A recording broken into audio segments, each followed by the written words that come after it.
ወደ ውይይታችን እንመለስ። ዲያግ እግዚአብሔር ያክብርልን ዲያቆኔ። እሺ ማን ላይ ነበረ እያወራ የቆመው? ኢዮባ ነው። እሺ ቀጥል አንተ ሰውዬ። እሺ አጠር አድርጌ እንትን ልበልና ዕብራውያን 1:3 ላይ ጥቅሱን አንብቤላችኋለሁ። አንዴ ልድገመው። እርሱም የክብሩ መንጸባረቅና የባህሪው ምሳሌ ሆኖ ሁሉን በስልጣኑ ቃል እየደገፈ ኃጢአታችንን በራሱ ካነጻ በኋላ በሰማያት በግርማው ቀኝ ተቀመጠ ይላል። ስለዚህ ኃጢአታችንን በራሱ አንጽቶ ነው የተቀመጠው። ጀምሮ ቆሞ የሚጨርሰዋል አይልም ጳውሎስ። ቅድም እንዳልኳችሁ ከበጋሻው ይልቅ ጳውሎስን ማመን ለጥያቄና ለመልስ የሚቀርብ ጉዳይ አይደለም።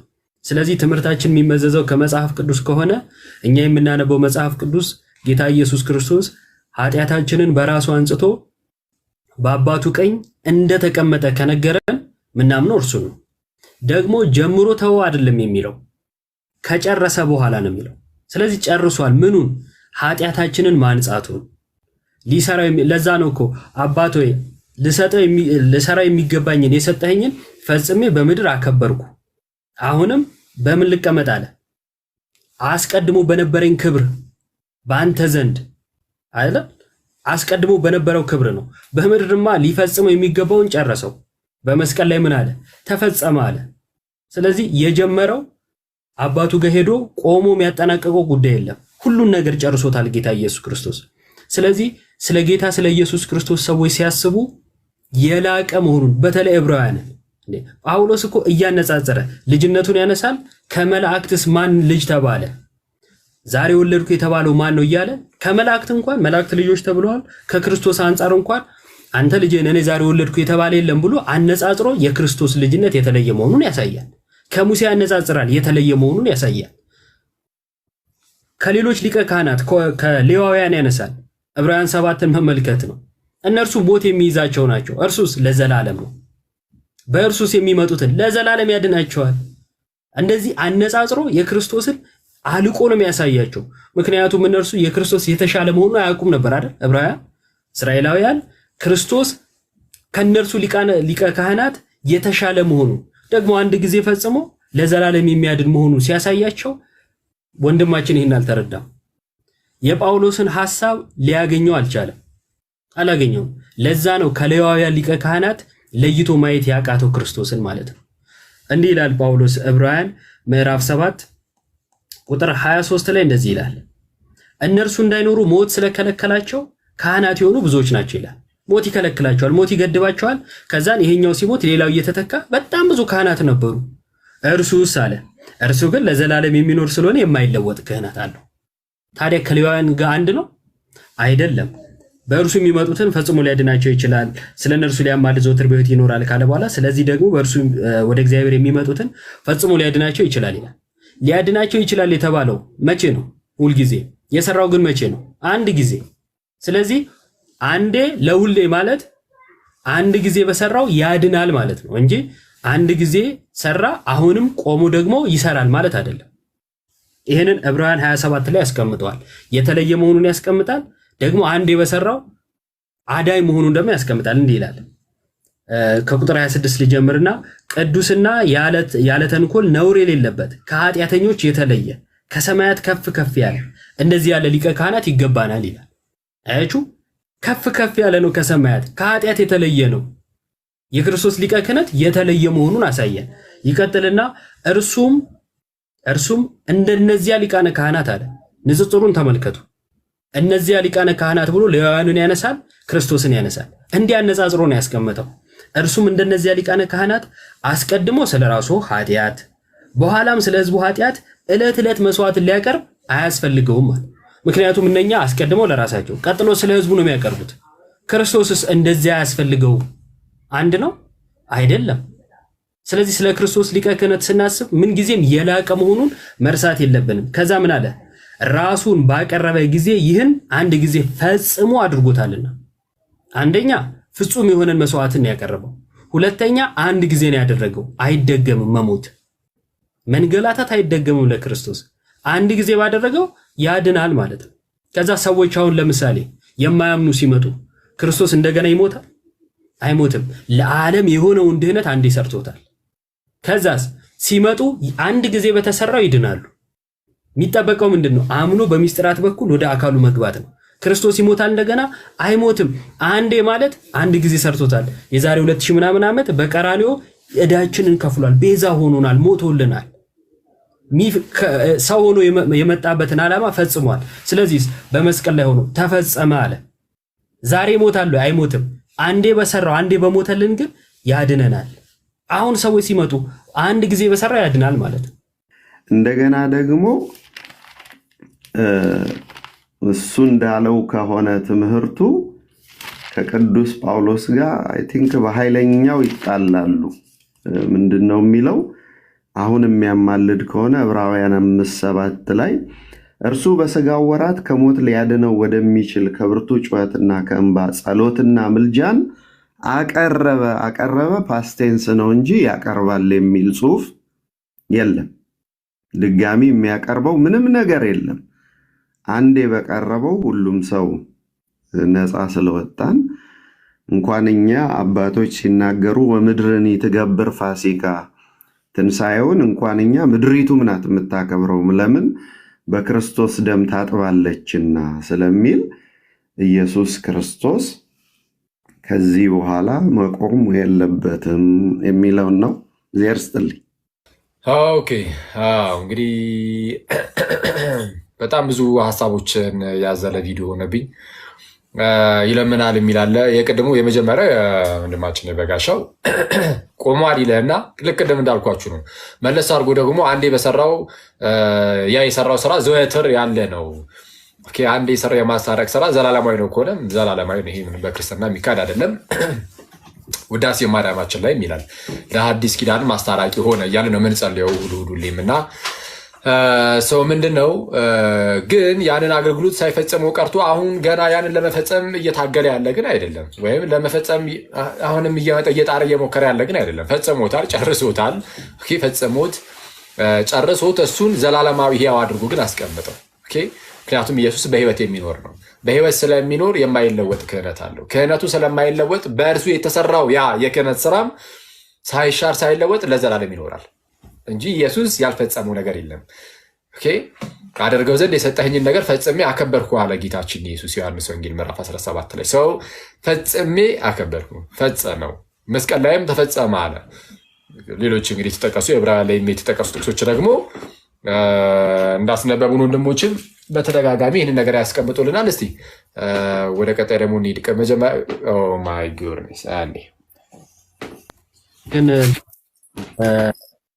የትርጉሞችን እንትን ሲሉ ነበርና ከዛ በፊት መሀል ላይ ደግሞ ሄሉ ያስደመጠች እኔ ዜድ ቤት ገብቼ ኢየሱስ አሁን ይለምንልሃል ስለው ዜድ ቲክቶከር ምናምን የሚለው ማለት ነው።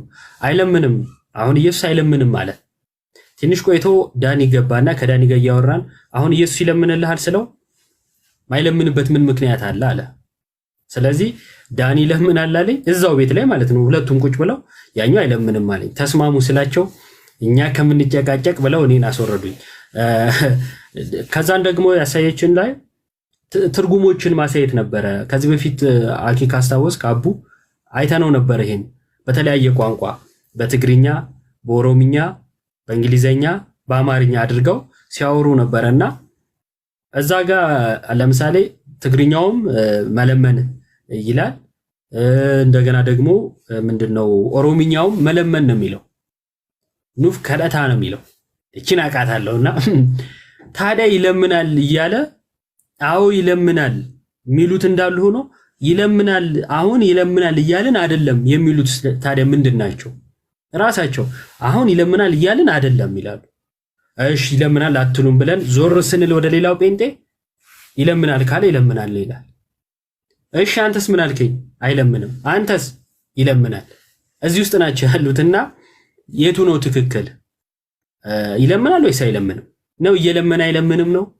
ይሄ አሁን ለኔ አልገባኝምና እዚህ ላይ ሐሳብ ስጡበት ለማለት ነው። በዛ እንዴ ነው ኢዮባ የእንትና መጽሐፍ አንብቧል። የጳውሎስ ፍቃዱ በእነሱ የነገረ መለኮት ምሁር ይመስለኛል። የእግዚአብሔር ልጅ የሚል መጽሐፍ አለው። ስለዚህ ጉዳይ የራሳቸውን ሆነ መልከታ ይሰጣል። አንብበኳል? ትናንትና ነው የገዛሁት። ገና ትናንት ገዛሁት። እንግዲህ ወደፊት ነው ማነበው። እሺ ያው ጸሐፊው እንግዲህ በፕሮቴስታንቶች የማይተነተኑ ነገሮችን ለመተንተን መሞከሩ በጣም ደስ ብሎኛል እኔ በግሌ። ነገር ግን አንዳንድ ቦታዎች ላይ በጣም የማይሰሩ ፋውሎችንም ሲሰራ እንመለከታለን። ያው እሱን ብጠቅሰው ምናልባት ሊያስቃችሁ ስለሚችል ወደ ምልጃው ላይ ሂድ። እዛ ላይ የሚያሰፍረው ምልጃን በምን አይነት መንገድ መሰለ? ኢየሱስ ክርስቶስ አሁንም ይለምናል ብሎ አያስቀምጥም። ነገር ግን እኛን ወክሎ የሆነ ድንኳን አለ። እዛ ድንኳን ውስጥ አፊት እኛን ወክሎ ይታያል። እንደዚህ አይነት ሀሳብ ነው የሚያቀርበው እና የአብዛኛው ፕሮቴስታንቶች ሀሳብ ደግሞ ወደዛ እየተጠጋቢ ነው። ምክንያቱም ከብዙ ሰው ጋር በዚህ ጉዳይ ዲቤት አድርገናል። እሱ መጽሐፍ ማለት ነው እሱ ነው እና ኢየሱስ ክርስቶስ ድንኳን ውስጥ ስለኛ ሆኖ ይታያል ይባል፣ ግን አይለምንም አይነት ነገር ነው እንግዲህ መጽሐፉ ላይ የሚሰፍረው። እሺ ጌቾ ቀጥሎ እንደሚ እንግዲህ መሀል ላይ አቋርጠናል። እንግዲህ ይቅርታ ያለው ሁኔታ ታውቀዋለህ። እሺ ቀጥሎ ወንድማችን። በመጀመሪያ እንግዲህ ለወንድማችን እግዚአብሔር መጽናናቱን ይስጥልን። እንዲሁ ደግሞ ላረፈው ወንድማችንም ከአብርሃም ከይስሐቅ ከያዕቆብ አጠገብ ያስቀምጥልን፣ እንግዲህ መጽናናቱን ይስጥልን። ይሄን ነው ማለት የምችለው። እሺ ወደ ቅድሙ ርዕስ ልግባ። ኦኬ ቀጥል ፕሊዝ። እሺ ያው አሁን ላይ ይለምናል የሚል ሰው ብዙ አያጋጥመኝም።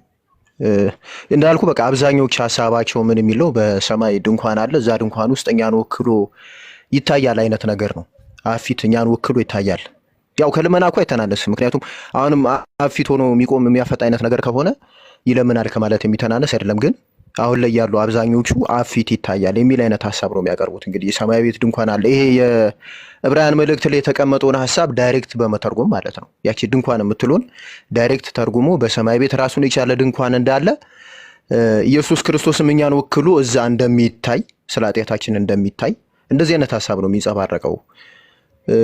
ቅድም የጠቀስኩት መጽሐፍ ላይ በዚህ መልኩ ነው የሚያስቀምጠው። የእግዚአብሔር ልጅ የሚለው ስለ ነገረ ስላሴ ያነሳል፣ ስለ ነገረ ስጋዌም ያነሳል።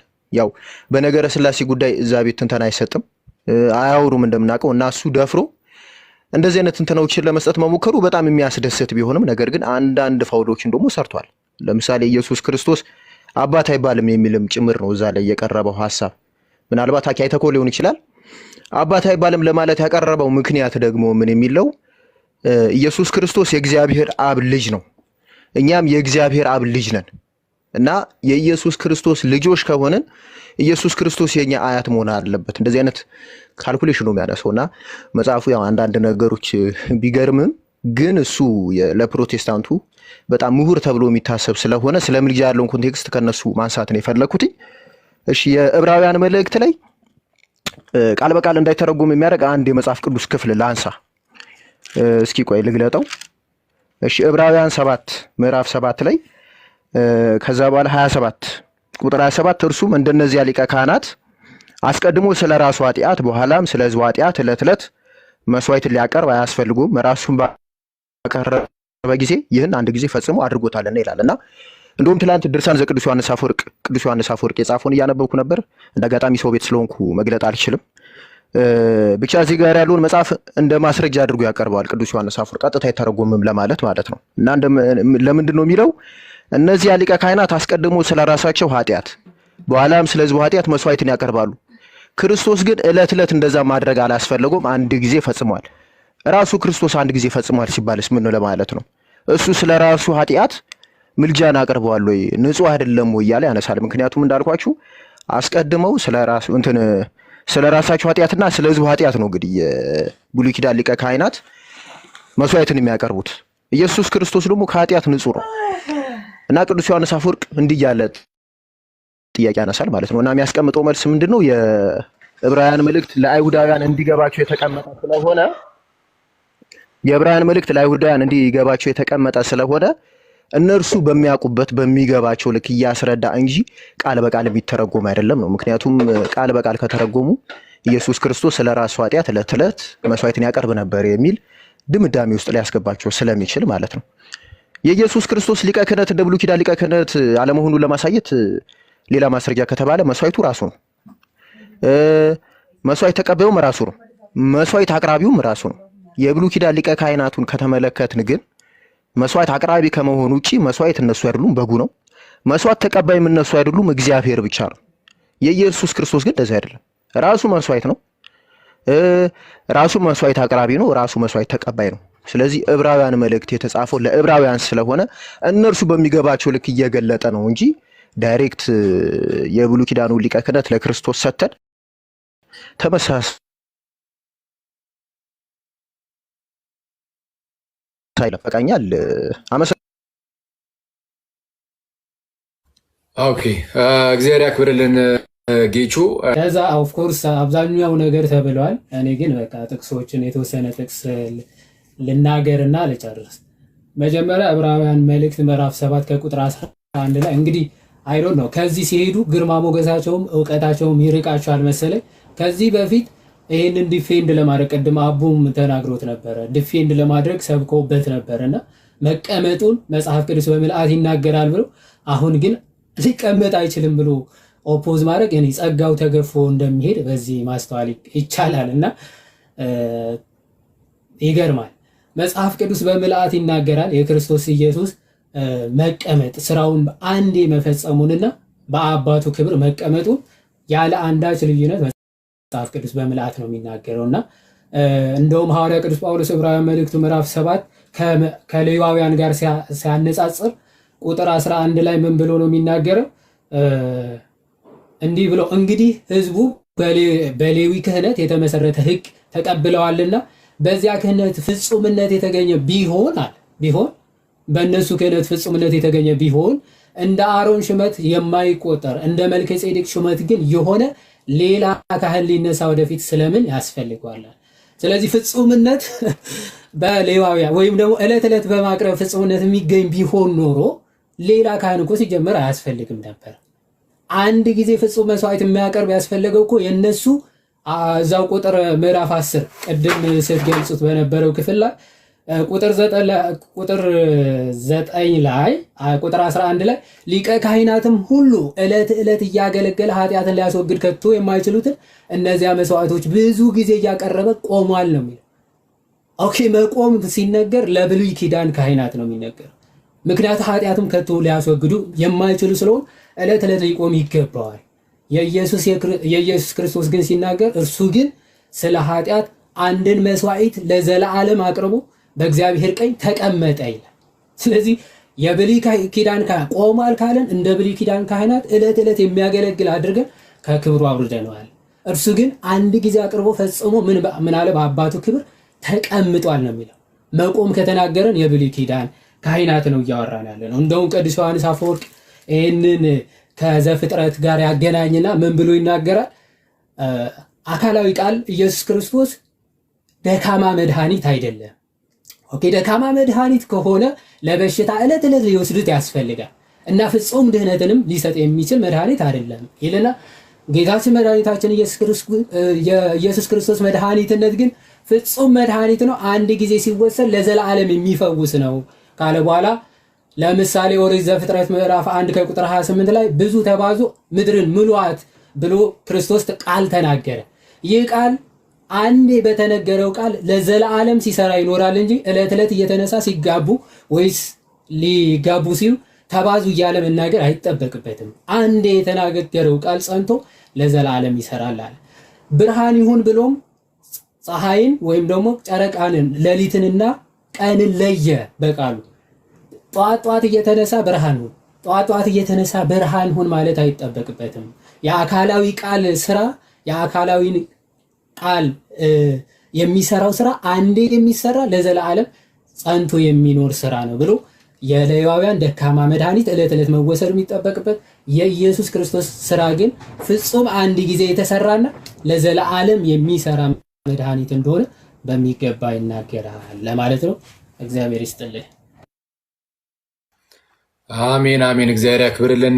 ዮሐዴ እናመሰግናለን። ሰው አሁን ምንድነው ጠቅለል ባለ መልኩ ልትይዙ የሚገባው አንድ ነገር አለ። እሱ ምንድነው?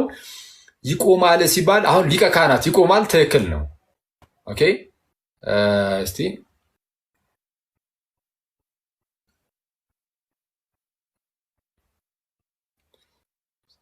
እሺ፣ አልገባኝም፣ ቴክስቱ አልገባኝም። ቴክስት የላካችሁልኝ ሰዎች ላየረ ምንድን ነው? እሺ ኤኒዌይስ እዚሁ ጋር ያለ ሰው ስላለ ነው እንደዛ ያልኩት። እሺ ኦኬ። ምንድነው አሁን መያዝ ያለበት ነገር? በጣም ይቅርታ። ምንድነው ሊቀ ካህናት ይቆማል። ትክክል ነው። አሁን የሊቀ ካህናቱ ስራ እንደምን ያለ ነው መሰላችሁ? በአመት ኦኬ ብዙ አገልግሎቶች ይኖሩታል። ዋናው አገልግሎት የሊቀ ካህናት ምንድነው? መስዋዕት ማቅረብ ነው። እና መስዋዕት ሲያቀርብ በዋናነት መስዋዕት የሚያቀርበው በአመት አንዴ ነው። ወደ ቅድስተ ቅዱሳን የሚያስገባው መስዋዕት የማቅረቡ አገልግሎት ቅድስተ ቅዱሳን የሚያስገባው ማለት ነው። ያ በአመት አንዴ የሚከወን ነው። የስርየት ቀን የምትባል ቀን አለች በአይሁዳውያን ዘንድ እና በዛች የስርየት ቀን ላይ በተደጋጋሚ ነገረናችኋል። ዘሌዋውያን 16 ይነበብ። እስቲ ዛሬ ዘሌዋውያን 16 አንብቡ ጋይስ፣ ከመተኛታችሁ በፊት ሁላችንም እናንብብ። እሺ ደግመንና ደግሜ ያነባለሁ። እኔም ዘሌዋውያን 16 ፕሌስ ሁላችሁም አንብቡ። የምትገቡ ግን ርዕሱን እየጠበቀ ጥያቄ ብጠይቁ ግን አሪፍ ይሆናል ሁላችሁ። እሺ ሰቨን ቅድም ገብተህ ስለነበረ አቀጥል አንተ። እሺ አመሰግናለሁ ወንድሞች። እንግዲህ ቅድም ተቋርጦ እንግዲህ ይቅርታ ገብቼ የነበረው ከዚህ ርዕስ በፊት ነበርና እስቲ አጠር ያለች ጥያቄ ነው ያለኝ። ቅድም እንደነገርኳቸው እኔ ኦርቶዶክስ እምነት ተከታይ ነኝ። ኖርማሊ ዶግማውም፣ ቀኖናውም፣ ህግጋቱ፣ ሚስጥራቱን ሁሉን ነገር ሪስፔክት አደርጋለሁ። ዲፕ የሆነ ነው ሊሆንም ግን በእነዚህ ነገሮች ላይ የምችለውን ነገር ያህል አነባለሁ። የሚጠበቅብኝን ነገር ለማድረግ እሞክራለሁ። ግን ሁለት ነገሮች ሁሌ ኮንፊውዝ ያደርጉኛል። አንደኛ ምንድነው ከዚህ ከፍሪ ዊል ጋር በተያያዘ አንድ ጥያቄ አለኝ። ማለት ፈጣሪኛን ከመውደዱ የተነሳ ነፃ የሆነ ፍቃድ ሰጥቶናል ብዬ አምናለሁ። ነገር ግን ማይዋጥልኝ ነገር ምንድነው ፈጣሪ ደግሞ ሁሉን አዋቂ ነው ብዬ ስለማስብ ምንም አሁን ለምሳሌ አንድ ሰው ወደ ግራ ወይ ወደ ቀኝ መንታ መንገድ ቢያገኝ ወዴት እንደሚሄድ እሱ አያውቀውም።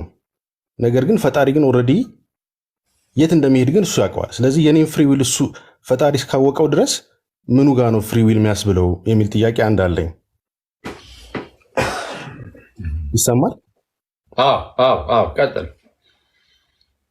ሁለተኛ ጥያቄ ደግሞ ምንድነው ስለ ኦፖርቹኒቲ ነው። አሁን መድኃኒዓለም ለዓለም ሰው በሙሉ ቤዛ እንደሆነ አውቃለሁ። ዊዛውት ኤጅ ጀንደር፣ ያለምንም አይነት ልዩነት ለሁሉም ሰው ቤዛ ሆኗል ብዬ አምናለሁ። ነገር ግን ይሄ ኦፖርቹኒቲ ለሁሉም ሰው ነው ወይ የተሰጠው? ማለት ለምሳሌ አንድ አማዞን ውስጥ የሚኖር ጎሳ ይኖራል። እዛ ውስጥ አንድ ትላንት የተወለደ ህፃን እና አንድ የቤተክርስቲያን አገልጋይ ትላንት የተወለደ ልጅ እኩል ኦፖርቹኒቲ ያላቸው ብዬ አላምንም። እና ይህንንስ እንዴት ነው ማለት ፈጣሪ እኩል ኦፖርቹኒቲ ካልሰጠ ያ ልጅ የመዳኑ ፕሮባቢሊቲ በጣም ለስ ነው ማለት ይህንን የሃይማኖቱን ትምህርት መዳንን አያገኘውም፣ ዴፊኒትሊ አያገኘውም እስከሚሞት ድረስ። እና እንዴት ነው ይህን ነገር የምታዩት እናንተ? ቀጥሩ ጋይስ። የመጀመሪያው ላይ አንድ ነገር ልበል።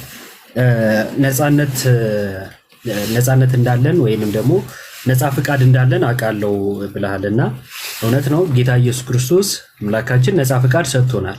ለምሳሌ አዳምን ከፈጠረው በኋላ አትብላ፣ ከዚህ ዛፍ ፍሬ አትብላ አለውና ብትበላ ግን አለው።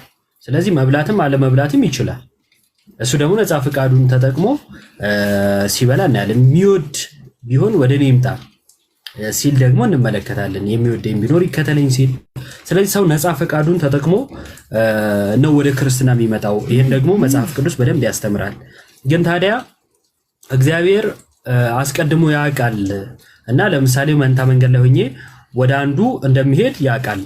ካወቀ እና እንዴት ነው ነፃ ፈቃድ ሊሆን የሚችለው የሚል ነገር አንስታል። በጣም እንትን ግልጽ ነው። ነፃ ፈቃድ እና የእግዚአብሔር እውቀት የሚጣላ አይደለም። ያውቃል። አዎ። ለአንተ ግን ምን ብሎሃል? እንድትኖረው ሰጥቷል። ስለዚህ አንተ የፈቀድከውን ታደርጋለህ። የፈቀድከውን እንደምታደርግ እኮ ያውቃል። ማወቁ ግን አንተን አስገዳጅ ሆኖ አልቀረበም፣ ወይም አንተ እንዲህ ታደርጋለህ በሚል ቅድመ ውሳኔ አላስቀመጠውም ማለት ነው። ስለዚህ የእግዚአብሔር እውቀት አስቀድሞ ማወቁ አምላካዊነት ነው፣ ወይም አምላክ እንደመሆኑ በሁሉ ቦታ ያሞላ ሁሉን የሚያውቅ እንደመሆኑ አምላክነቱን ያሳያል። ስለዚህ ሁሉን አዋቂ ነው እንላለን። አንተ በነፃነት ማድረግህ ግን የእርሱን እንትን አይልም፣ አይጣላም። የእርሱን ማወቅ ደግሞ ከአንተ ነፃ ፈቃድ ጋር አይጣላም። ስለዚህ ለምሳሌ እንድታምን እንዳታምንም ነፃ ፍቃድ አለ። ብታምን ግን የዘላለም ሕይወት ታገኛለህ አለ። ባታምን ግን ይፈረድብሃል። ይሄን እስካወቀ ድረስ የኔ ፍሪ ዊል እዛና እዚህ ማለት ይሄ በፍሪ ዊሌ ዋት ዘ ፖይንት ኢን ማይንድ ኦፍ ጋድ ነው እንጂ በኔ አይደለም ሳይሆን በፈጣሪ ዘንድ አይ ነው። ይሄ ትንሽ ለእኔ ራሱ ከብዶኝ ነው የምጠይቃችሁ ባይዞ እና ትንሽ ኮንፊውዝ ስላደረገኝ ነው እንግዲህ። አዎ እንግዲህ አሁን ምንድነው ቅድም ዮባም የአብም ያሉት ነገር አለ። የአብም መጨረሻ ላይ ያለን ምን ነበረ? ይሁን ዩኒቨርስ ብለን ዩኒቨርስ ውስጥ የምናጠቃልላቸው ነገሮች አሉ። አሁን ስፔስ፣ ታይም፣ ማተር ምናምን ኤነርጂንም ልናጠቃልል እንችላለን። እነዚህ ሁሉ ነገሮች ጅማሬ ያላቸው ነገሮች ናቸው። ኦኬ ይሄ ጊዜ ማለት ነው። ጊዜ፣ ቦታ፣ ማተር፣ ኖርማል ማተር የሆኑ ነገሮች እነዚህ ነገሮች ሁሉ ጅማሬ ያላቸው ናቸው እና ጅማሬ ያላቸው ነገሮች ስለሆኑ የነዚህ ነገሮች አስጀማሪ የሆነው ኮዝ የሆነው ፈጣሪ ከነዚህ ውጪ ነው። ኦኬ በእነዚህ የሚገደብ አይደለም። ስለዛ ከጊዜ ውጪ ነው። ከጊዜ ስለሆነ በጊዜ ውስጥ አንመድበውም። እግዚአብሔርን በጊዜ ውስጥ ስለማንመድበው ሁሉም ነገር በፊቱ ግልጥ ሆኖ የሚታይ ስለሆነ ልክ እንደኛ ነገ ከነገ ወዲያ ብሎ ስለማያይ ቅድም ያብ እንዳለው ኦኬ ሁሉም ነገር ያውቃል እግዚአብሔር አምላክ። ፎር ኖሌጁ የተጠበቀ ነው። አስቀድሞ ያውቃል ምን እንደምንሆን። አስቀድሞ ማወቁ እኛ ላይ ችግር እንደማያመጣም ስትለይ ነበረ። ሰው ችግር አያመጣም። ስለዚህ አሁን እኛ መኖር ያለብን የእኛን ኑር ይሆናል ማለት ነው። በፊታችን የሆነ ፓዝ አለ። ኦኬ በፊታችን ያለ መንገድ አለ። እሱን መንገድ መሄድ አለብን ነው። አትሊስት እኛ አናውቀውም። ኦኬ ስለማናውቀው ላይክ ከኛ የሚጠበቀውን እያደረግን መኖር እግዚአብሔር ያውቀዋልና እንደው ፈዚህ ልቀመጥ ልንል አንችልም። ኦፍኮርስ መቼስና ያው ነፃ ፍቃዱ ስላለን እንደዛ ማድረግ ስለምንችል ነፃ ፍቃዱ ስላለን እግዚአብሔር አስቀድሞ አውቆብኛል ካወቀማ እኔ እንደው ምንም አላደርግም ብትል ትችላለህ። ኦኬ ግን ያ ስንፍና ይሆናል። ስለዚህ ሰው ሊያደርግ የሚገባው ምን አልከኝ? ልክ ነህ። እሱማ እንደዛ ካል ሞኝነት ነው የሚሆነው።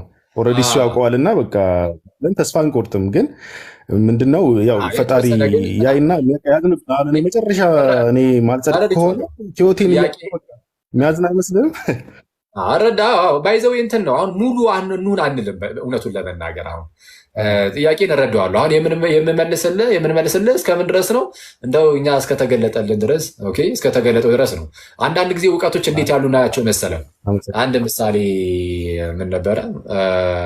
አንድ ህፃን ልጅ ለምሳሌ እንዴት ነው የተወለድኩት ቢል ገና ማለት ትንሽ ልጅ ነው እንበልና እንዴት ነው የተወለድኩት ብሎ ቢጠይቅ ዲቴሉን ተነግሯል ይገባዋል። ብትነግረውስ እንደዚህ ሆኖ እናት አባት እንደዚህ ፈጸሙ ከዛ በኋላ አንተ ተጸነስክ የሚለው የአባት ዘር የእናት እንትን ምና እንደዚህ ተዳቅለው ከዛ እንደዚህ እንደ አይነት ነገሮችን አሁን ባዮሎጂካል ነገሮችን አይደለም ለሱ ለዮባን ብትነግረው አይገባውም። አይ ልክ ለአሁን ለትንሽ ልጅ ብትነግረው ይሄ አይገባውም አይደለ? ስለዛ አትነግረውም እንዲህ ብለህ። ስለዛ ምንድነው የምትለው? በቃ ስታድግ ትደርስበታለህ ነው የምትለው። ራይት አይደለ? ሰበን ልክ ነህ። ገብቶኛል። ላይክ የሰው ልጅ የፈጠረውን ኮምፒውተር ራሱ እንደማናገር ማለት ነው። ማን ይፈጠረው? አሁን በዚህ ህይወታችን እኛ ሙሉ የሆነ ነገር ላይኖረን ይችላል። በቃ ይህንን መረዳት አለብን። ይህንን ማወቅ አለብን። ይህንን ነገር ሙሉ በሙሉ ሁሉን ነገር እኛ አናቅም። ኦኬ እግዚአብሔር በፈቀደ ወደ እርሱ ስንሄድ ደግሞ ብዙ የሚገለጡልን ነገሮች ይኖራሉ። እኔ ለምሳሌ አንድ ጥያቄ ለምሳሌ ይነሳል አይደል? ለምሳሌ እንስሳትን እግዚአብሔር የፈጠራቸው መቼስ እንስሳትን እግዚአብሔር አይወድም አንልም፣ ፍጥረቱ ናቸው እና ደግሞ እንድንበላቸው ደግሞ ፈቅዶልናል። አትሊስት እንዲበሉ ተስማሚ የሆኑትን እንስሳት ማለት ነው። ሰው እንዲበሉ ፈቀደና ስናርዳቸው ህመም ይሰማቸዋል አይሰማቸውም? ይሰማቸዋል እንጂ እንዴ። አዎ ኢማጂን አሁን ህመም ይሰማቸዋል። እግዚአብሔር ራሱን የፈጠራቸው ደግሞ አርደን እንበላቸዋለን። አርደን ስንበላቸው ደግሞ ህመም እንዲሰማቸው አድርጎ ነው የፈጠራቸው። ይሄ ህመም የነሱ የእንስሳቱ ህመም እግዚአብሔርን እንደው አያስጨንቀውም ወይ የሚል ጥያቄ ለምሳሌ ይነሳል። እና አሁን ይህንን እንደ ቀላል ነገር ዝም ብዬ ደግሞ እነሱ እንስሳ ናቸው ብዬ አላልፈውም፣ ግን አላቅም። አናውቀውም። ይሄንን እግዚአብሔር ግን ያውቀዋል። ምን አልከኝ? የሰው ልጅ በጣም ስለሚወደው ዲስማች ክሬሽኑም ለእኛ አሳልፎ ይሰጣል ብዬ አምናለሁ። ግን ምንድነው አሁን ቢያንስ ህመም እንዳይኖራቸው ለምን አላደረገም የሚል ነገር ይነሳል። ህመም እንዳይኖራቸው ማለት ተጨንቀው ነው። ለምሳሌ ዶሮ ስትታረድ አይታችሁ ከሆነ ምን ያህል እንደምትጨነቅ እናውቀዋለን። በግ ሲታረድ እናውቀዋለን። ሌሎች ነገሮችም ሲታረዱ እናውቃለን ምን ያህል እንደሚሰቃዩ። ለምን ስቃይ እንዳይኖርባቸው ህመም አልባ አላደረጋቸውም የሚል ጥያቄ ይነሳል። አሁን አንተ እንዳልከው አይ በቃ ሰው በጣም ክቡር ሆኖ ስለተፈጠረ ለሰው ምንም ነገር ያደርጋል የሚለው አሁን ለአንተ አሁን ውስጥ እርግጥ ካደረገልህ ደስ ይላል። አየው ምናልባት ግን የሚያስጨንቅ ከሆነ አየህ እግዚአብሔር ደግሞ እሱ ይገልጥልን ይሆናል። ወደፊት ብዙ የሚገለጡልን ነገሮች ይኖራሉ። አየህ እና እሱን ይዘን በተገለጠው ልክ እንደው መመለስ በቻልነው ደረጃ እንሂድ በማለት ነው የተወሰነ ነገር የሚያካፈልን። አንድ ጥቅስ በጣም አመሰግናለሁ። እሺ ሰበን እሺ ዮሐዴ እስቲ ቆይ ምናልባት ሊጨምርልህ ከሆነ እሺ ዮሐዴ ቀጥል። ጥቅስ ቀጥታ ላንብብለት። ሮሜ አሁን ነግረዋል። አክቹዋሊ ሮሜ ምዕራፍ 2 ከቁጥር 11 ጀምሮ እንዲህ ይላል፣ እግዚአብሔር ለሰው ፊት አያዳላምና ያለ ሕግ ኃጢአት ያደረጉ ሁሉ ያለ ሕግ ደግሞ ይጠፋሉና፣ ሕግ ሳላቸው ኃጢአት ያደረጉ ሁሉ ደግሞ በሕግ ይፈረድባቸዋል። በእግዚአብሔር ፊት ሕግን የሚያደርጉ ይጸድቃሉ እንጂ ሕግን የሚሰሙ ጻድቃን አይደሉም። ሕግ የሌላቸው አሕዛብ ከባህሪያቸው የሕግን ትእዛዝ ሲያደርጉ እነዚያ ሕግ ባይኖራቸው እንኳን ለራሳቸው ሕግ ናቸውና እነርሱም ሕሊናቸው ሲመሰክርላቸው ሐሳባቸውም እርስ በርሳቸው ሲካሰስ ወይም ሲያመካኝ በልባቸው የተጻፈውን የሕግ ሥራ ያሳያሉ። ኦኬ ምን እያለ ነው? ስለዚህ እግዚአብሔር በልቦኖቻቸው የጻፈው የሕግ አለ። ስለዚህ ሕሊናቸው ሲከሳቸው ያንን የከሰሳቸው ሕግ ደግሞ ለመፈጸም ሲተጉ በልቦናቸው የተጻፈው ሕግ ይፈጽማሉ፣ ያሳያሉ አለ። ይህ እግዚአብሔር በኢየሱስ ክርስቶስ እኔ በወንጌል እንዳስተማርኩ በሰው ዘንድ የተሰወረውን በሚፈርድ ቀን ይሆናል። አንተ ግን አይሁዳዊ ብትባል በሕግ ብትደገፍ በእግዚአብሔርም ብትመካ ፈቃዱንም ብታውቅ ከሕግ ተምረ የሚሻለውን ፈትነ ብትወድ በሕግም የእውቀትና የእውነትን መልክ ሳለ የዕውሮች መሪ በጨለማም ላሉ ብርሃን የሰነፎች ማስተማሪ የሕፃናትን መምህር እንደሆንክ በራስህ ብትታመን እንግዲህ አንተ ሌላውን የምታስተምር ራስን ደግሞ አታስተምርምን? አትስረቅ የምትልስ ትሰርቃለህን? አታመንዝር የምትልስ እያለ ይናገርና በሕግ የምትመካ ሕግን በመተላለፍ ሕግን ታሳፍራለህን? በእናንተ ሰበብ የእግዚአብሔርን ስም በአሕዛብ መካከል ይሰደባልና እያለ ይናገርና መጨረሻ ምን ብሎ ይዘጋል? እንዲህ ይላል፣ እንግዲህ ያልተገረዘ ሰው የሕግን ስርዓት ቢጠብቅ አለ። ኦኬ ያልተገረዘ ሰው ወይም ደግሞ ከአሕዛብ ወገን ግዝረትን ያልተሰጠው ሰው፣ አሕዛብ እንግዲህ መገረዝ የላቸውም። ስለዚህ እነሱ አለ እንግዲህ ያልተገረዘ ሰው የሕግን ስርዓት ቢጠብቅ አለመገረዙ እንደ መገረዝ ሆኖ አይቆጠርለትምን? ይቆጠርለታል እንጂ ነው።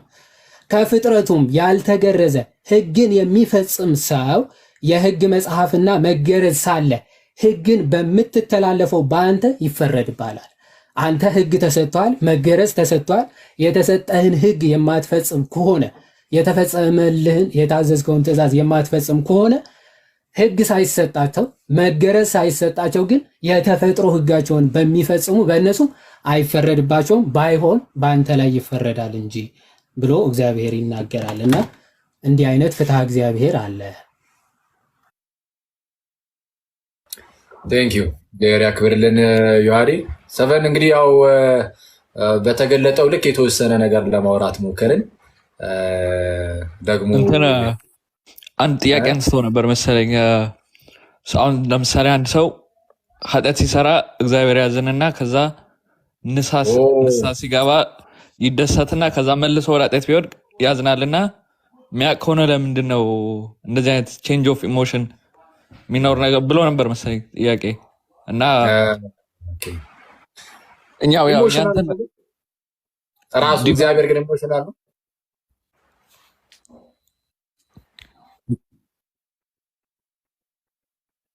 ማን ነው የሚያወራው? ሰቨን ነው።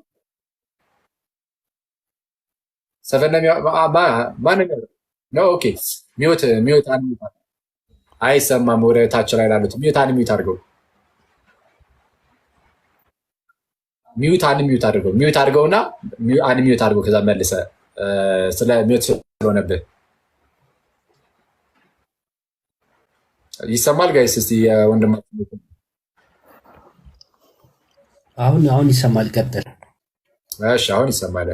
ኦኬ አዎ ፈጣሪ ማለት ሁሉን የሚያውቅ አምላክ ከአይምሯችን በላይ ነው። እኔ እሱንም መመርመር እንደማንችል አውቃለሁኝ። እጅግ ረቂቅ አምላክ ነው። ቅድምም ያብዘርም እንዳለው በእኛ ዳይሜንሽን ውስጥ እሱን ኮንሲደር ማድረግ አንችልም። ግን የእሱ የዋህነት የእሱ ቸርነት መብዛት ከኛ ጋር መጥቶ ልክ እንደኛም ራሱ ሰው ሆኖ ማንነቱን እንድናይ ፈቅዶልናል። አይ ነው ይሄን ሁሉ አውቃለሁና የሆነ ቦታ ለመሄድ ቸኩዬ ነበርና በመጀመሪያ ሰላም እግዚአብሔር ከእናንተ ጋር ይሁንልኝ። ግን ወንድሜ ሰቨን ከመውረዱ በፊት የሆነ ነገር መናገር ፈልጌ ነበረ። ሁሉ ጊዜ እዚህ ራሱ ከጓደኞቼ ጋር ስንሰበሰብ ዲስከስ የምናደርግበት ቶፒክ ነው ላይክ ኦልዌይስ ማለት ነው ስለ ፍሪ ዊል እና ፕሪደስቲኔሽን። ስለ ፕሪደስቲኔሽን አላምንም እኔ በመጀመሪያ ደረጃ እግዚአብሔር ጨካኝ አምላክ ነው ያስብለኛል። ፕሪደስቲኔሽናችን ኦልሬዲ ኖሮ እንደፈለግን እንድንኖር ከለቀቀን ብዬ ካሰብኩ ማለት ነው። ስለዚህ ፍሪ ዊልን ማስረዳት የፈለኩት ለሰቨን መጨረሻ ላይ በሰጠው ኤግዛምፕል እንዴት ነው ንስሐ ስንገባ ደስ ይለናል፣ ከዛ ደግሞ ሳንገባ ባንገባና ኃጢአት ደግሞ ስንሰራ ያዝናል ነገር ይላል እና እግዚአብሔር አምላክ መጀመሪያ ንስሐ ስንገባ አይ ፊል ላይክ ሞቲቫችንን የሚያይ ይመስለኛል። እንደ ክርስቲያን በተለይ ደግሞ እንደ ኦርቶዶክስ እምነት ተከታይ ክርስትና ማለት የንስሐ መንገድ ላይ እየተመላለሱ ሁልጊዜ መኖር ነው ብዬ ስለማምን መቼ እንደምንሞት ስለማናቅ እኛ መጀመሪያ መጽደቅም የምንፈልገው ወይም መንግስተ ሰማያት የምንፈልግበት ምክንያትን ላይ ተመርኩዘን ነው ንስሐ መግባት አለብን ብዬ የማስበው። ምክንያቱም ንስሐ ገብታችሁ ስትድኑ ጀስት የገሃነምን እሳት ጠልተን ከሆነ እግዚአብሔር አምላክ አሁንም እየተጫወትንበት ነው ብሎ ያስባል ብዬ አስባለሁ። ቢካዝ ለራሳችን ጥቅም ከሆነ የምንገባው ማለት ነው። ስለዚህ ንስሐ መንገድ እየተመላለስን ግን ድንገት ደግሞ እኛ ኃጢአተኞች ስለሆነን ማለት ሰዎችም ስለሆነን ስጋ ተሸክመን ስለሆነ የምንኖረው ተሳስተን ኃጢአት ብንሰራ ስቲል ሞቲቫችንን ነው የሚያዩ እግዚአብሔር። ይቅር ባይ አምላክ ነው። ገብቷቸዋል አይደለ? ስለዚህ አይ ፊል ላይክ የፍርዱ የሱ ነው። ምንም አይነት ዲሲዥን እንደዚህ ማለት አልችልም። ግን ፍርዱ የሱ እንደሆነ ሳለ ንስሐ ከምትገባበት ኢንቴንሽን አይቶ ነው እግዚአብሔር ፍርዱን የሚሰጥህ እንጂ ስላልገባ በቃ ላይክ ለየዋለሁ ማለት አይደለም የሚለውን ነገር እንድታስብልኝ እና ፍሪ ዊል ስላለን ነው እዚህ ምድር ላይ እንደፈለግን እየኖርን ያለ ነው ማለት መልካምን ነገር ብንመርጥ ህይወትን እንደሚሰጠን ነግሮናል። መልካምን ነገር ካልመረጥን ደግሞ መጥፎ የሆነ ወይም ሞትን እንደምንሞትም ተነግሮናል። ስለዚህ ምርጫው የኛ ነው፣ አላስገደደንም። እስካሁን ምንም ነገር ስናደርግ በህይወታችን ቤተክርስቲያንም ስንሄድ ምንም ነገር አስገድዶን አይደለም ስለፈለግን ነው። ግን ስንሄድ ላይክ ከሱ ጋር የምናሳልፈው ነገር ለራሳችን ጥቅም ብለን ለሱ ብለን ሳይሆን ለራሳችን ብለን መሆኑን ማሰብ መቻል አለብንና ፍሪ ዊላችንን ከዚህ አንጻር ብንመለከተው ብንጠቀመው ብዬ አስባለሁ። ቸኩያለሁ፣ ልወጣ ነው ወደ ስራ። በጣም ይቅርታ አድርጉልኝ ስላቋረጥኳችሁ። በጣም ነው ማከብራችሁ፣ መወዳችሁ። በዚህ አጋጣሚ ወንድሞቼ በርቱ። አይ ሆፕ ሁላችሁም እንደተረዳችሁኝ። ሰላም እግዚአብሔር ሁሉ ጊዜ ከእናንተ ጋር ይሁን። ወዳችኋለሁ። ሰላም ሁኑልኝ። እሺ ቃሉት ያሰማልን ወይ ቀን እንዴ ምንድነው የምትንቀለቀው? እስቲ ቆይ እስቲ ተረጋጊ። መጀመሪያ ወርዳለች እኔ ሲጣራ አልወረድኩም። ሆነስሊ ላይቭ እፈራለሁ እኔ ለምንድነው አላውቅም። ድምፄን ይንቀጠቀጣል። ዳትስ ዋይ ኧረ ፈታቤ ከወንድሞች ጋር ነች። ታውቋታላችሁ ወይ ጋይስ? ዳሪክ ንጉሱ እንግዳ ነች እና እንግዳ ሲመጣ ተሸፋፍኖ ይመጣል። እስቲ ንገሩኝ። ማለት ፊቱን ሳያሳይ እንዲህ ሊመጣ ይችላል? እንግዳ ሲመጣ በራሱ ይችላል? ይሁን አዎ እንዳትል አንተ ምንም አናቃትም። ደስ ይላል። ቪዲዮ ልናስበራት ይገባል። ታሪካችን እንዴት ነሽ? ደህና እግዚአብሔር ይመስገን። እንዴት ናችሁ? ይመስገን አምላክ አለን። በርቺልን ምናምን በጣም ደስ ይላል። ጎበዝ ዜር ካንቺ ጋር ይሁን። በርቺ እሺ ዳሪኬ። እሺ ሰው መቀበል የምትፈልጉት ሰው ካለ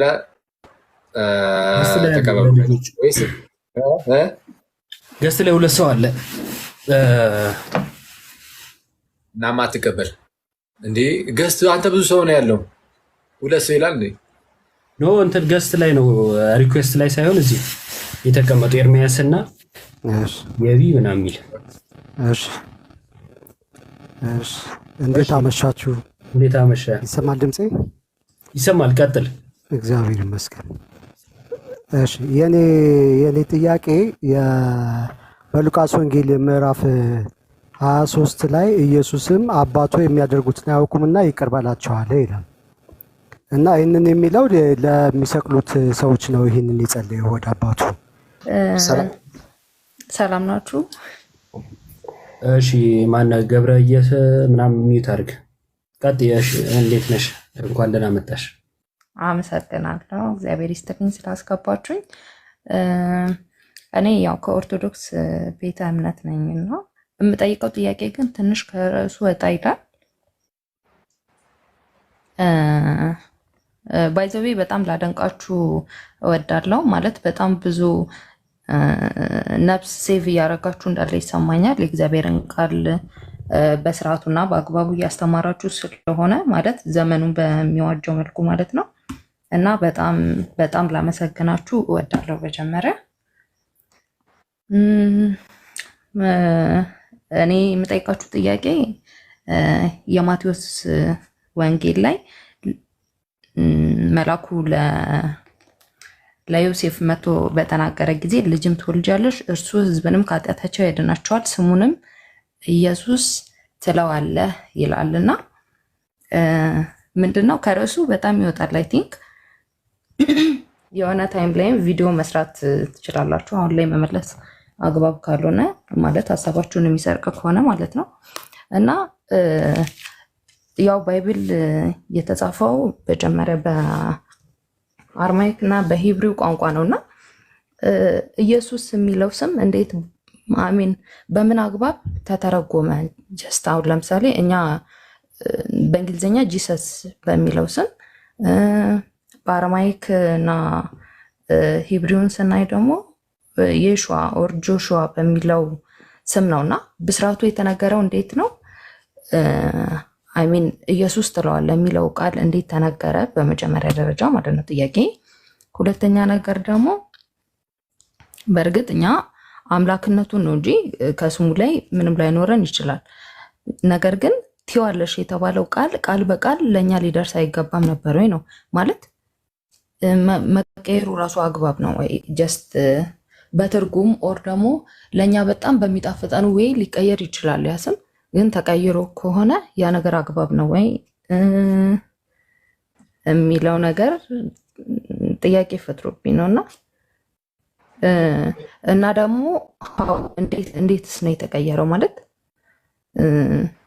ተቀይሮ ከሆነ የተቀየረበት ታይም እና እንዴት በምን አግባብ ሊቀየር እንደቻለ ምናምን ማለት ነው እና እስቲ ይህን ነገር ግልጽ ብታደርግልኝ ደስ ይለኛል።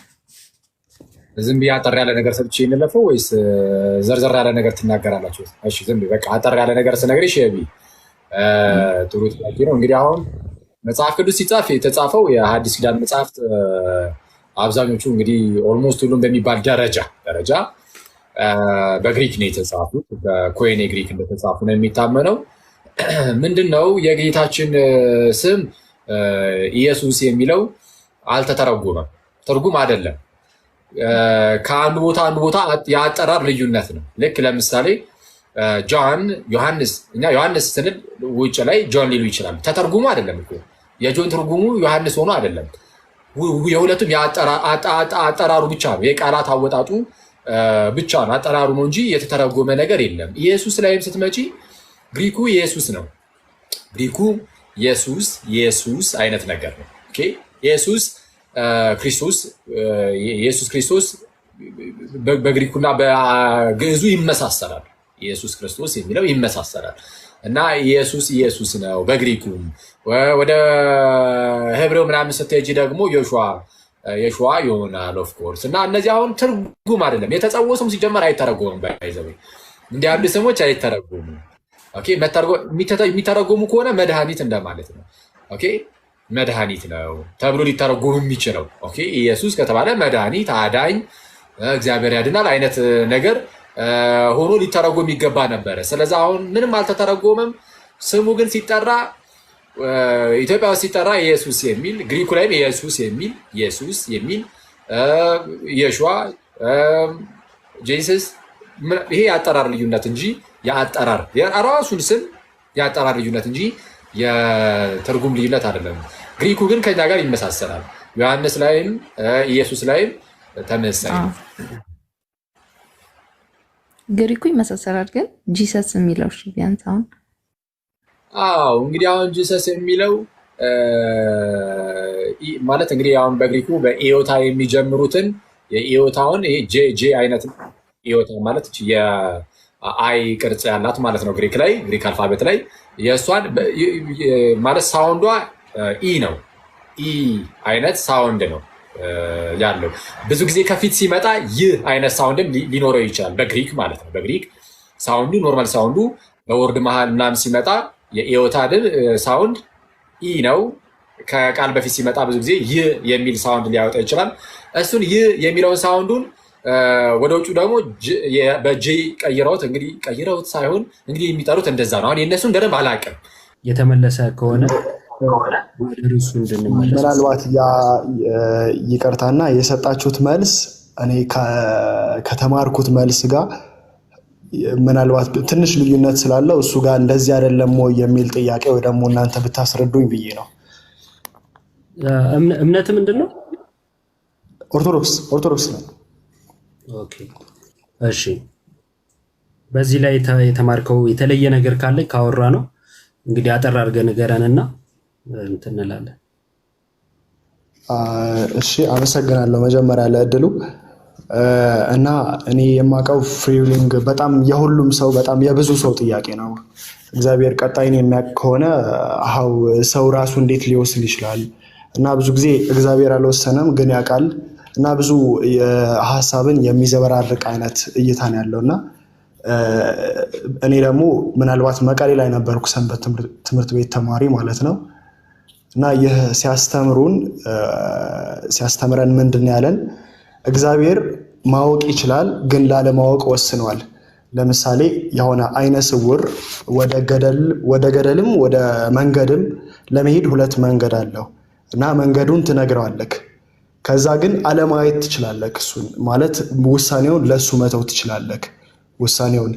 እና እኔ የተረዳውበት ልክም እሱ ያስረዳኝ ልክም ልክ እንደዚህ ነው። እግዚአብሔር በኋላ ላይ የምንሆነውን ነግሮናል። which means መጥፎ ከሰራን ሲኦል እንደምንገባ ጥሩ ከሰራን ደግሞ ገነት እንደምንገባ እና አንዳንድ ህጎች አስቀምጧል። ከዛ ልክ አይነ ስውሩ አያየውም ወይ ደግሞ የሚቀጥለው አያየውም ግን ተነግሮታል። መከተልም አለመከተልም ለራሱ የተወው ይመስለኛል ባልሳሳት። ሁሉኛ እንዴና ገበያዬ ስም ማን ነው ግን ገበያዬ ስለ ኤፍሬም። እሺ ኤፊ አልገባኝም የምትለው እውነት ለመናገርና ረጅም ከሄደ በኋላ ወደ ኋላ መመለስ ከሆነ እንትን እንዳይሆን ብዬ ነውና እግዚአብሔር ላለማወቅ ወስኗል ያልከው ፓርት አልገባኝም። ከምን አንፃር ነው? ለምሳሌ አሁን አንተ ምናልባት ላንተ ልጠይቅህና በእግዚአብሔር ደረጃ ሌላ መልስ ሊኖረው ይችላል። ግን አንተ ወደ ሆነ ቦታ እየሄድክ ከሆነ የምታውቀው ነገር ከሆነ ይሆናል ማለት ነው አይደል? ባልሳሳት ውሳኔ አይደለም የማውቀው ነገር እውቀት ብቻ ነው። ለምሳሌ አሁን ከትንሽ ሰዓት በኋላ እንደምተኛ አውቃለሁ። ግን እተኛለሁ እየወሰንኩ አይደለም። ላልተኛም እችላለሁ በተለያየ አጋጣሚ። የኔ እውቀት ብቻ ነው። እግዚአብሔር ከኛ ደረጃ ይለያል። በእርግጥ እግዚአብሔር ከኛ ደረጃ በጣም የላቀ ነው። which means አሁን ባለንበት ደረጃ ልንረዳው አንችልም። እሱን የመረዳት አቅሙ የለንም። እኛ በምንወሰንበት ነገር እሱ አይወሰንም።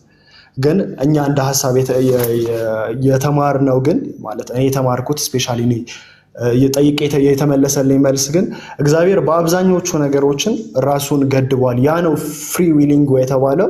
ራሱን ላለማወቅ መገደቡ ነው ፍሪ ዊሊንግ የተባለው እና ውሳኔውን ለኛ እንድንተው አደረገን።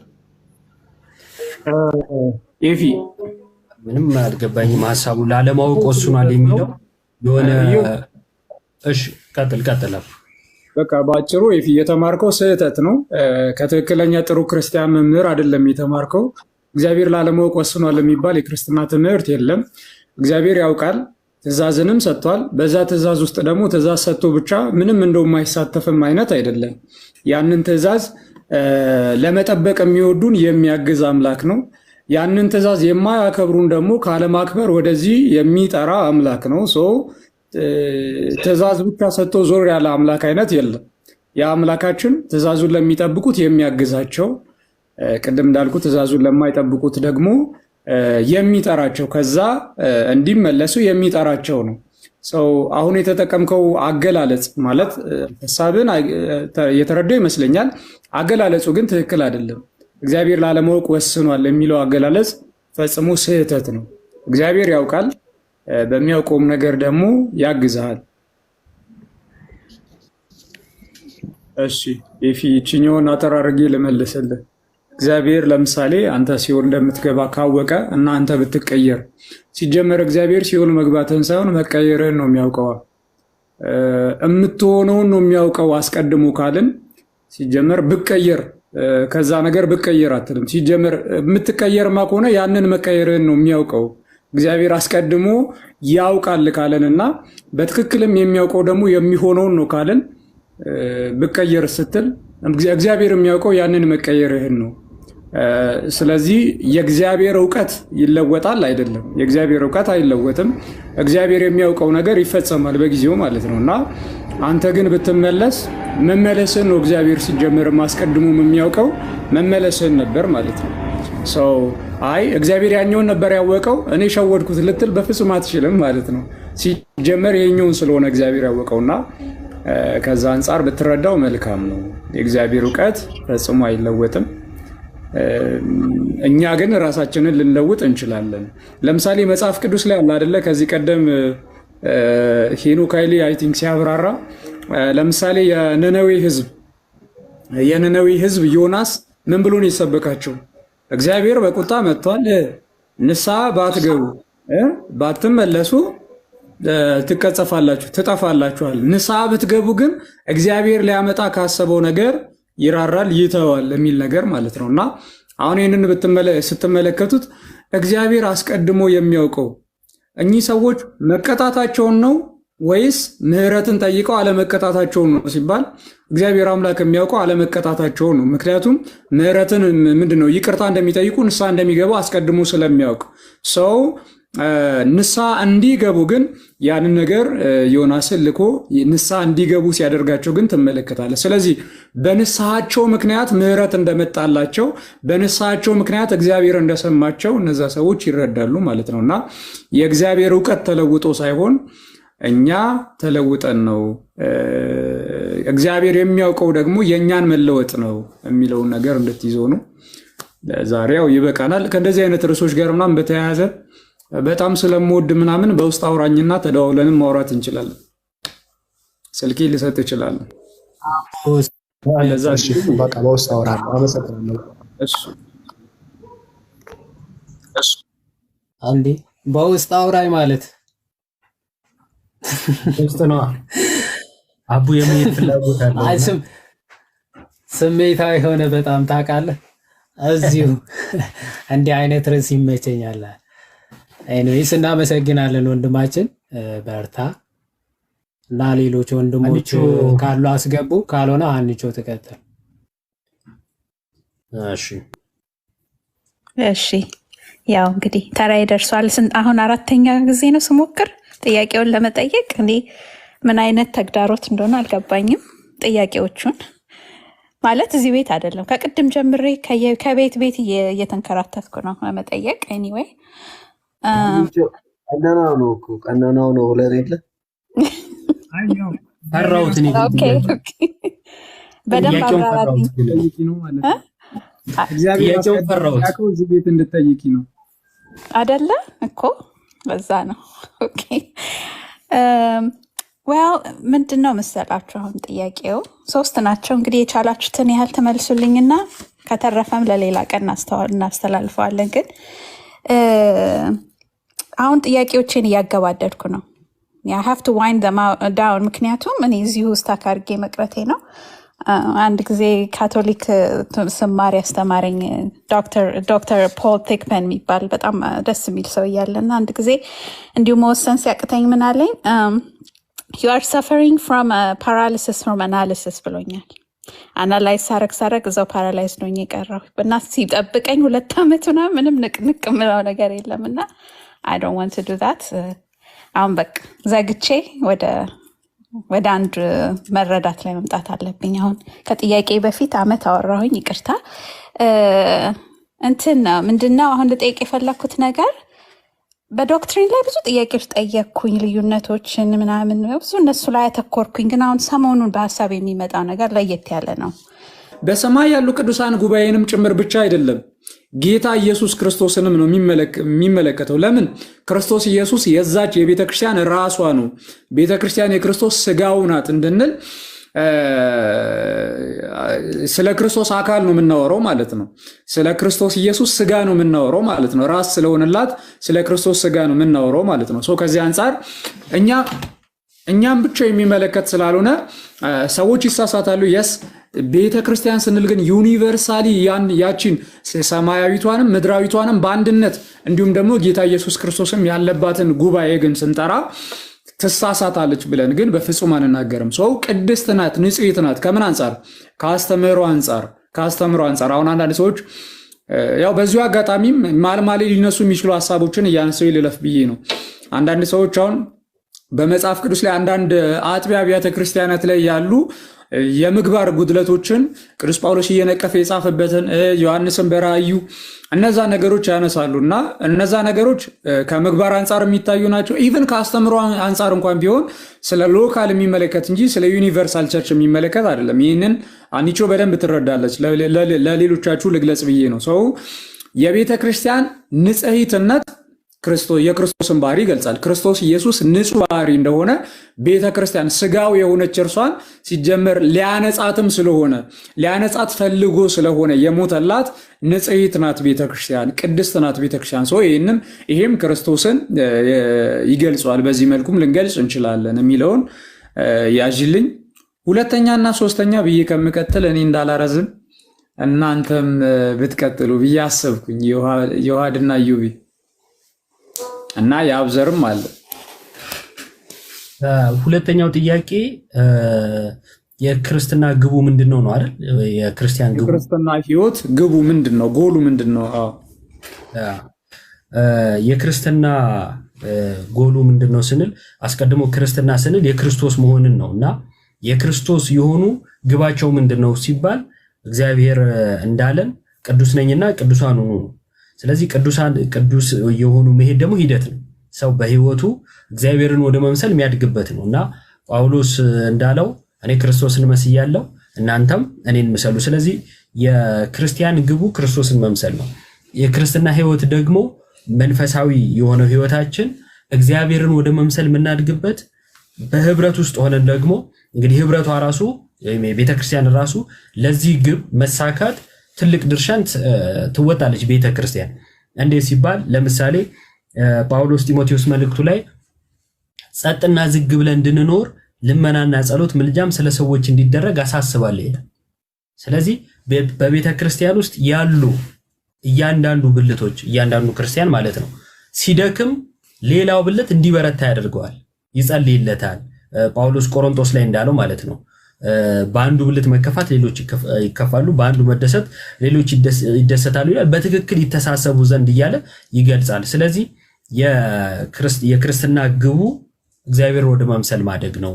የክርስትና ግቡ በክርስትና ውስጥ ኖረን እግዚአብሔርን በህይወት መግለጥ፣ ብርሃናችሁ በሰው ፊት ይብራ ብሎ እንዳለው ክርስትና ውስጥ መኖራችንና ክርስትናን እየተገበርን መሄዳችን ሰዎች በእኛ ምክንያት እግዚአብሔርን እያመሰገኑ በእኛ ምክንያት ደግሞ የእግዚአብሔር ብርሃን በላያችን አብርቶ ሰዎች ያን ብርሃን አይተው እውነተኛውን አምላክ የሚረዱበት እንዲሆን እኛም በክርስትና ውስጥ ክርስትና ሂደት አይደለ የድህነታችን ራሱ ዕለት ዕለት መዳናችን እየፈጸምን እግዚአብሔርን እያመሰገን እርሱን ደግሞ እየመሰል የምናድግበት ነው። ህብረቷም ከዚህ የተነሳ ህብረቱ ማለት በላይም በምድርም በሰማይም ያለው የክርስቲያኖች ህብረት ይሄ የክርስትና ህይወት ቀጣይነት ያለው ይሄ የክርስትና ህይወት ደግሞ የምር ክርስቶስን ወደ መምሰል እያደገ እንዲሄድ በጸሎት በማበርታት ለደከመው ብልት የሚያስፈልገውን ከእግዚአብሔር በመጠየቅም ጭምር አንዱ ብልት ለአንዱ በመጸለይ ጭምር እንዲበረታ ያደርገዋል እና እኔ ከዚህ አንፃር ነው የተረዳሁት። አንቺ እንግዲህ ተመልሶልሽ ይሆን አላውቅም። በጣም ተመልሶልኛል። አንተም አቡም በሚገርም ሁኔታ ነው የመለሳችሁልኝ። ቴንክ ዩ። ይሄን መስማት ስለምፈልግ ከእናንተ በተለይ ስሰማው የበለጠ ኦፍ ኮርስ ይሄ እነዚህን ነገሮች እኮ በሩቆኛ አውቃቸዋለሁ ከእናንተ ግን መስማቱ ያው ይጠቅማል። ቸርች ታዲያ በዚህ ውስጥ ምንድነው ትልቁ አገልግሎቷ? አሁን ቅድም የተባለው እንዳለ ሆኖ የቸርቿ የቤተ ክርስቲያን ትልቁ አገልግሎቷ ህብረቱ ከእግዚአብሔር ጋር ያለው ህብረት በደንብ እንዲኖር እግዚአብሔር ምን ነበር ያደረገው? ልጁ ኢየሱስን አልነበር የላከው? ልጁ ኢየሱስን ከላከ ልጁ ኢየሱስ ደግሞ ስጋውን የሰጠን። ስለዛ ቤተ ክርስቲያን አዘ ማዘር ኦፍ ብሊቨርስ የአማኞች እናት እንደመሆኗ እናት ልጆቿን አብልታ ጠጥታ እንደምታሳድገው ቤተ ክርስቲያንም ታሳድጋለች ልጆቿን። ኦኬ በምን መልኩ? ለምሳሌ አስቀድማ በማጥመቅ ኦኬ እንዲወለዱ ታደርጋለች። ዘን የጌታዋ የኢየሱስን ስጋና ደም ደግሞ ትመግባለች። ከመለኮት ባህሪ ተካፋዮች ሆነን ይላል ጴጥሮስ ሃኒቾ። ከመለኮት ባህሪ ተካፋይ ሆነን ፈጣሪን እየመሰለን እንሄዳለን፣ ከፈጣሪ ጋር በደንብ ግንኙነት እየኖረን። ይህንን ደግሞ የምናገኘው በምንድነው? የጌታችን ኢየሱስን ስጋና ደሙን ስንመገብ። ይህንን የምታደርገው ለምሳሌ ቸርች ናት። ፕላስ ደግሞ ዓለማዊውን ነገር እየናቀን ኦኬ ዓለማዊ ነገርን እየናቀን ከኃጢአተኛው ዓለም ዙር እያልን ጌታን እርሱን ክርስቶስ ኢየሱስን እየመሰለን እንድናደግ ኦፍ ኮርስ ታስተምረናለች፣ ትገስጻናለች። እሱ እንዳለ ሆኖ ትልቁ ግን ምስጢራትን በማቀበል ኦኬ ቸርች ምስጢራትን ታቀበላለች። እና እንደው ባጭሩ ትንሽ ይሄን ያህል ዝም ብዬ አላስችል ብሎኝ ማልገባውኝና ትንሽ ነገር ልበለው ነው። ግን በጣም ደስ የሚል ጥያቄ። እቺን ጥያቄማ በቴሌግራም እስቲ ትንሽ እናብላላት ይሆናል። ያው ካንቺ ጋር ግን ደስ የሚል ነው። እግዚአብሔር ደግሞ ይርዳሽ። እሺ ቴንክ ዩ አኬ ከራስ ምታት በዚህ ውስጥ ሁሉ መተህ ስላብራራህልኝ አዮባም አቡ እኔ የሚገርመኝ ግን እናንተ በጣም ኮምፕሊመንት ትደራረጋላችሁ እኮ። አንዱ እንዴት ነው አንዱ ምንም ነገር እንዳይቀር አድርጋችሁ የምትሸፍኑት ነገር አለ። እግዚአብሔር ይባርካችሁ።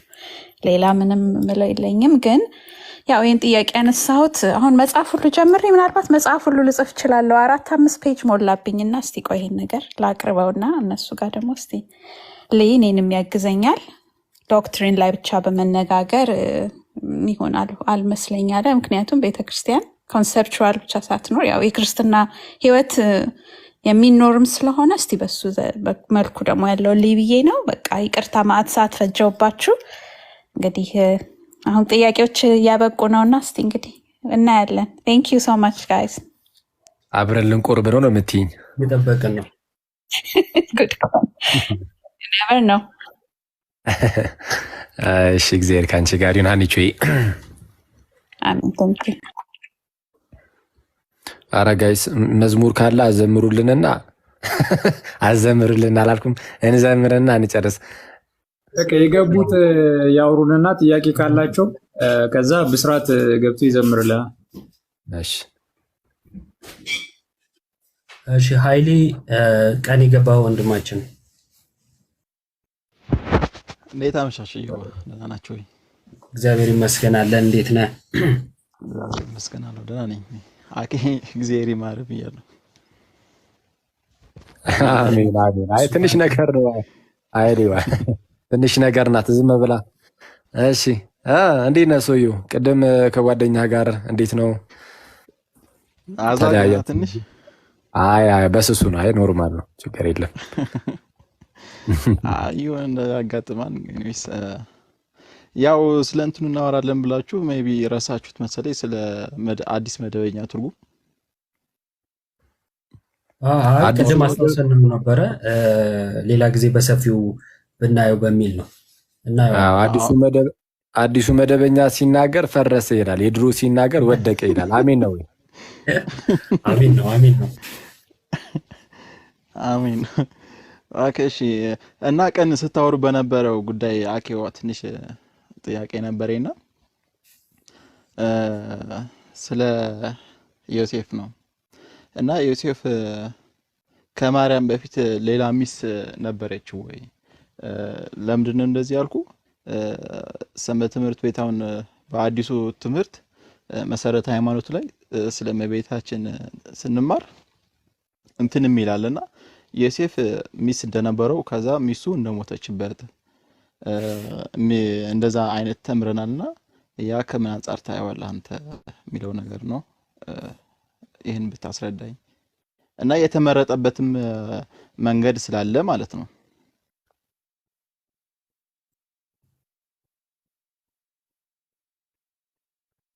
አረ እንደው ሰው ራሱ እንዳይታዘባችሁ አውሩ። በስመ አብ። አራ ምንድነው? አማርኛ ብታልተሰማም እንዴ? እኛም አንተኛ ሰው አናስተኛ በሚለው ነው። እሺ ኃይሌ ይሄኛው እይታ ከጥንትም ጀምሮ አለ።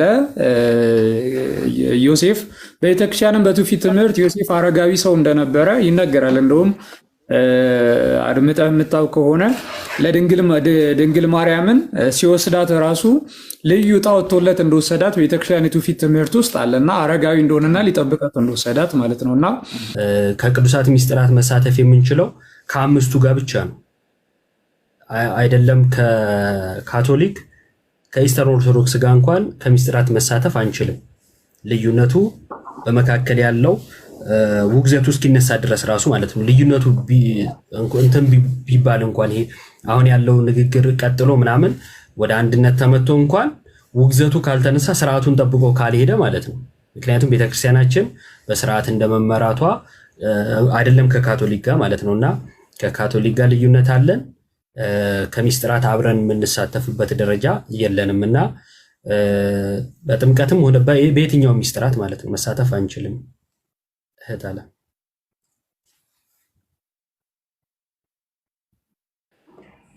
ኦኬ እሺ አመሰግናለሁ። እሷ ምን ማድረግ ነው ያለባት አሁን? በቤተ ክርስቲያን ከቅርቧ ካሉ ካህናቶች ጋር ወይም አባቶች ጋር ተነጋግራ ከዛን በቤተ ክርስቲያን በካህናት በኩል የሚሰጥ ቅኖና ይኖራል ወይንም ደግሞ የሚሰጥ ነገር ይኖራል። ብቻ ከቅርቧ ካሉ ከቤተ ክርስቲያን አባቶች ኦርቶዶክስ እንደመሆኗ ከኦርቶዶክሳውያን አባቶች ጋር ተነጋግራ እንዴት ይስተካከላል የሚለውን አባቶች ይናገራሉ። በአጠቃላይ እንደማይቻል ትወቅ፣ መፍትሄው ምንድነው የሚለውን ደግሞ ከአባቶች ጋር መነጋገር እንደሆነ ትወቅ። ከዛን መንገዱን ያሳዩዋታል ማለት ነው። እሺ አመሰግናለሁ። እግዚአብሔር ይስጥልኝ። እሺ እግዚአብሔር ይስጥልን። እንግዲህ በርቺ በይለን። ያው እንደዚህ አይነት ጉዳዮች መካከል በተለይ በትዳር መካከል በቤተሰብ ምናምን ሲሆን ብዙ ሊያስቸግር ይችላል። ግን ደግሞ እምነት ነው፣ ስርዓትም ስርዓት ነው። ስርዓተ ቤተክርስቲያን እና አማኝ እንደመሆናችን መጠን ለስርዓተ ቤተክርስቲያን መገዛት ግዴታችን ነው። መስተካከል ያለበትን ነገር ግን ከአባቶች ጋር በመነጋገር ማስተካከል ይኖርባቸዋል እና ሚስጥራቶች ላይ ቤተክርስቲያን ሃይማኖት ላይ ሲጀምር በጣም ጥንቃቄ አለ በጣም እና እንደው ትንሽ ነገር ነው በሚል ሚስተካከል ነገር የለም እና የቤተክርስቲያን ሐሳቧም ወይም የቤተክርስቲያን ስርዓቷም በጣም መሰረታዊ ጉዳይ ስለሆነ እሱ ላይ ለሁሉም ነው ለሷ ብቻ ሳይሆን የተለያዩ ነገሮችም ስላሉ ማለት ነው። አሁን ከሌላ ቤተ እምነት ጋር እንደዚህ አይነት ነገር ቢኖር ምናምን እየተባለ የሚባሉ ነገሮች ስላሉ እንደዚህ አይነት ነገሮች ፈጽሞ አይፈቀዱ እና ጋብቻም ቢሆን ማለት ነው የሆነ ከሆነ እሱ እንዴት ይስተካከላል? እሺ አኬ ተመለስ። እንዴት ይስተካከላል? እሱን መነጋገር ሳይሆን በፊት ግን የመጨረሻ አይሆንም እና ይሄን በጣም ጥንቃቄ ያድርጉ። ባለፈውም ተናግሬያለሁ። አንዳንድ ሰዎች በውስጥ ያናገሩኝም ስላሉ ነውና ከሌላ ቤተ እምነት ጋር አጉል ነገር ይጀመርና ከዛን በኋላ ላይ ነገሩ ወደ ሌላ ያመራል። ከዛን በእንደዛ ኬዝ እምነት መቀየር ይገባልና ችግር የለውም ቀይርልሻለሁ በሚል የሚታለሉ ሰዎች አሉ። ዞሮ ዞሮ እንደዚህ አይነት ጉዳዮች በጣም ጥንቃቄ ይፈልጋሉና ጥንቃቄ አድርጉ። ለእህታችንም ደግሞ ያው አድርሽላት እህታችን። ሰላም። እሺ በጣም አመሰግናለሁ። ሁላችሁም እዚህ ያላችሁ በጣም አመሰግናለሁ። እሺ አመሰግናለሁ። አንዳንድ ጥያቄ አለን እንደው አስገቡን እያላችሁ ያላችሁ ወንድሞች በውስጥ ምናልባት ዛሬ በቃ የተለያዩ ሰዎች እናንተ ጋር ካልደረሰ ያው ምንም ማድረግ አንችልም፣ ወይ ሌላም ቀን እንደዚህ እንቀበላለን። ግን አንገብጋቢ ጥያቄ ካላችሁ በውስጥ በኩል አቅርቡ፣ ወንድሞች ይመልሳሉ። ወይ ኤም ሮያል የሚለው ግን ከቅድም ጀምሮ እንደው አስገቡኝ ሲል ነበረና አይ እስቲ እንደው አንድ በዚሁ አጋጣሚ በውስጥ እንትን እያላችሁኝ እንደው ምላሽ እየመለስኩ ያልሆነ ሁላችሁንም ይቅርታ አድርጉልኝ። ያው አንዳንድ ሜሴጅ ምናምን ስለሚበዛ ነውና ይቅርታ ይደረግልኝ።